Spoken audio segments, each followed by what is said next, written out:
Usa ka makusog nga right cross punch ni the Filipino Flash Nonito Donaire Jr. ang nipaluhod ni Anthony Cetul sa second round aron humanon ang ilang away ni adtong Sabado sa Macau, China.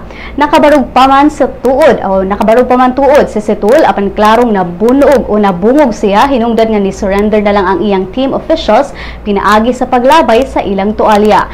Si Cetul kinsa usa ka French boxer ug karon pa makasuway og pakig-away gawas sa France, aduna naka-record nga 20 wins, 4 losses uban sa 8 ka knockouts. Samtang si Donaire kinsa Fighter of the Year ni atong 2012, misaka na karon sa 35 wins, 3 losses uban sa 23 ka knockouts. Aduna na sabsiyay kay gayunan nga makakumbate og balik alang sa world title fight.